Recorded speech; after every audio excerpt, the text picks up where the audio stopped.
Good morning student. Previous class में हमने अपनी theorem fundamental theorem of algebra को कंटिन्यू किया था, जो कि एक्सरसाइज 7.2 की थ्योरम थी हमारे पास। ठीक है, वो हमने प्रीवियस लेक्चर में कंप्लीट की थी। इसी के बेसिस पे आज हम एक थ्योरम करेंगे और उस थ्योरम से रिलेटेड दो एग्जाम्पल्स भी करेंगे। ठीक है, तो सबसे पहले हम एक एग्जाम्पल देखते हैं फंडामेंटल थ्योरम का, उसके बाद फिर से एक थ्योरम करेंगे और उस थ्योरम का एग्जाम्पल उठाएंगे। ठीक है, देखो एग्जाम्पल की स्टेटमेंट क्या कहती है। फॉर्म एन इक्वेशन, आप एक इक्वेशन बनाओ। ठीक है, whose one root is 2 - 3 iota. Equation बनाने पीछे हमारे पास क्या होता था, एफ एक्स की वैल्यू यहाँ पे समथिंग कोई भी लीनियर या क्वाड्रेटिक इक्वेशंस में गिवन होती थी। आप क्या करते थे, उसको डिवाइड करते थे किसी भी रूट से।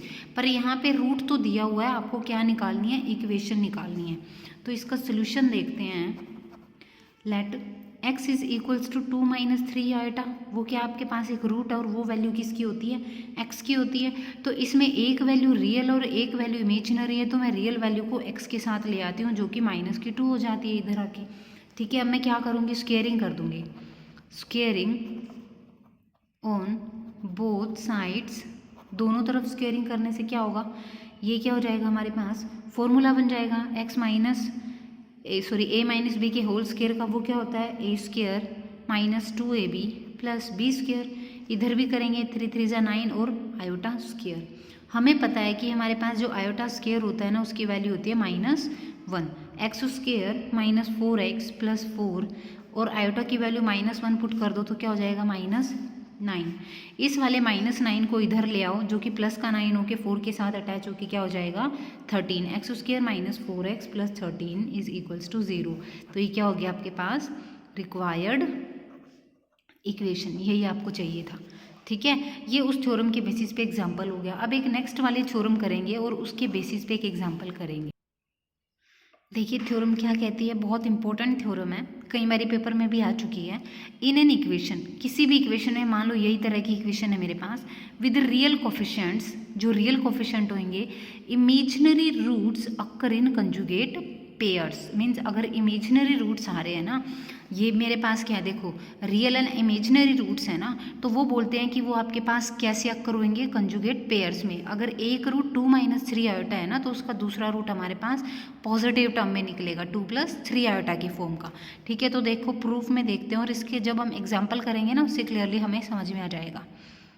Late the given equation of nth degree b f(x) is equals to 0।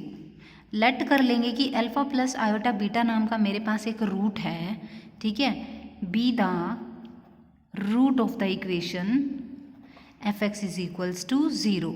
ठीक है, और जो बीटा है ना मेरे पास इमेजिनरी रूट है, अल्फा रियल है और बीटा मेरे पास इमेजिनरी है, तो वो बीटा नॉट इक्वल टू 0। अगर वो 0 के इक्वल हो जाता है तो सिर्फ मेरे पास एक अल्फा ही तो रूट बचता है।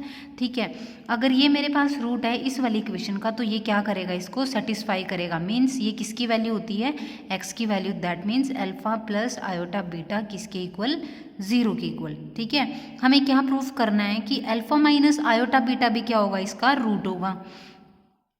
We have to prove that कि alpha minus iota beta is also a root of f(x) is equals to 0। तो कितने रूट बन गए हमारे पास, 2 रूट बन गए। ठीक है, तो वो दोनों के दोनों रूट हमारे पास कैसी फॉर्म के आएंगे, वो आएंगे x में से कर देते हो ना इधर, जैसे ये x is equal to 2 - 3 iota, तो x में से सब्ट्रैक्ट कर दो उनको, x minus alpha plus iota beta. Second one is x minus alpha minus iota beta, क्योंकि हमने क्या किया है कि x माइनस अल्फा बीटा भी उसको क्या करेगा, सेटिस्फाई करेगा। अब डिवाइड क्या करेंगे, इसको हम f(x) से डिवाइड कर देंगे। डिवाइड करेंगे तो हम मान लेते हैं लेट q(x) हमारे पास कोई भी एक क्वोशेंट आता है, be the quotient and there is any remainder, कोई भी रिमाइंडर आएगा, and there is any remainder, कोई भी रिमाइंडर आता है और वो कैसा होगा, it must be in linear expression में होगा।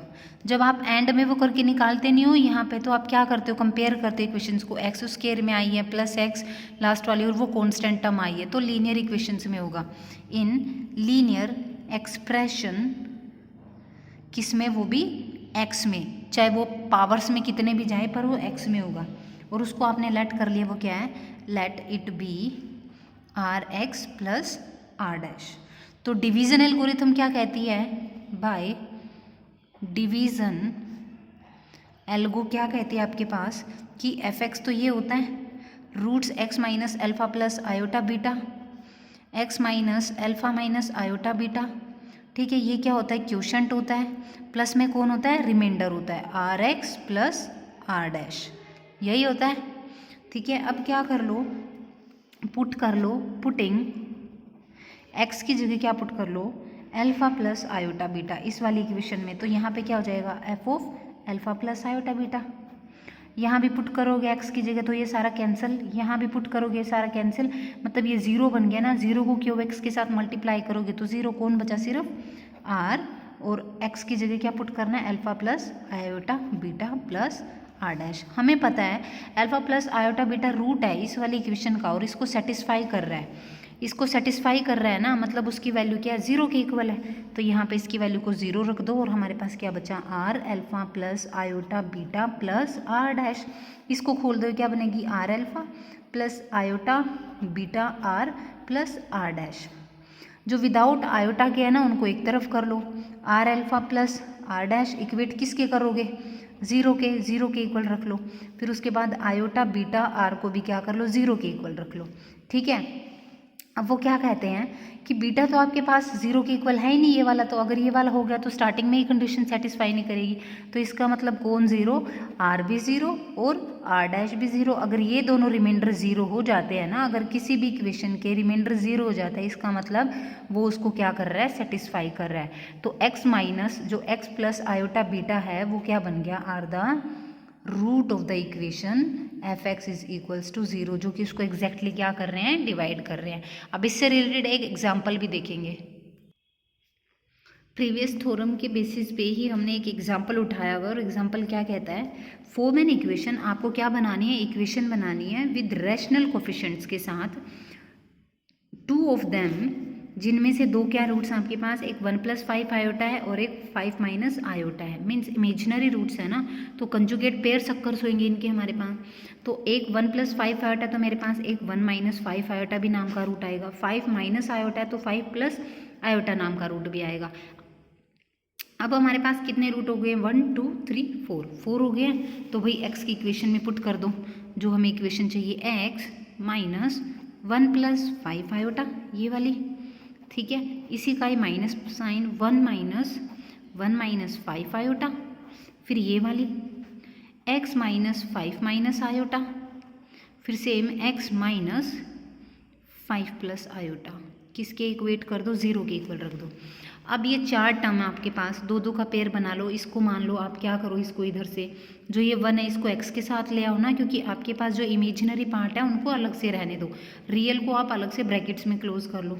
तो ये मेरे पास बन गया x माइनस 1 - 5 आयोटा, इधर से भी x minus 1 minus minus plus का 5 आयोटा, ठीक है। ये मेरे पास बन गया x minus 5 minus minus plus iota, और ये x माइनस 5 और minus iota is equal to 0। अब ये देखो x माइनस 1, x माइनस 1, इसको a कंसीडर कर लो, इसको b कंसीडर कर लो। तो ये क्या बन गया, a minus b, a plus b, क्या होता है a माइनस बी और a plus b, a square plus minus b square का फॉर्मूला होता है ना। तो रख लो x माइनस 1 का square minus 5 iota square, a square minus b square का फॉर्मूला यही तो होता है a minus b plus b. अब इधर से भी मैंने अप्लाई कर दिया, इसको a, इसको भी a, ये मैंने b कंसीडर किया, ये भी मैंने b कंसीडर किया, तो a plus b, a minus b, same मिलेगा कि a square minus b square is equal to 0। अब ये फर्दर किसका फॉर्मूला बन रहा है, a माइनस बी के होल स्क्वेयर का। इसको भी क्या करो, यहाँ पे x square minus 2x plus 1 plus का 1 हो जाएगा। इधर जब हम करेंगे माइनस, ये मेरे पास 5 5 का 25 आयोटा स्क्वेयर, ठीक है। ये इधर क्या बनेगा, x square minus 10x plus 25, ठीक है, माइनस का साइन बाहर, और आयोटा स्क्वेयर की वैल्यू क्या होती है, -1, ठीक है। अब इसको फिर से खोल दो, ये x square minus 2x, iota square की वैल्यू क्या होती है, -1 -1 बाहर है, +1 तो 25 + 1 26, इधर x² minus 10x minus minus plus, तो ये कितना 26। ठीक है, अब इनको फिर से क्या करो, एक दूसरे के साथ जब हम मल्टीप्लाई करेंगे ना x² को पूरी टर्म के साथ, 2x को पूरी टर्म के साथ, 26 को कंप्लीट के साथ, तो हमें x4 नाम की इक्वेशन मिलेगी 2x³ plus 72x² minus 312x plus 676 equal to 0। और ये क्या ऐसी इक्वेशन है जिसकी पावर 2 होती है, वो होती है हमारे पास क्वाड्रेटिक, क्यूब में क्यूबिक, फोर्थ में बाई क्वाड्रेटिक, तो ये बाई क्वाड्रेटिक इक्वेशन है, यही हमें चाहिए थी। ठीक है।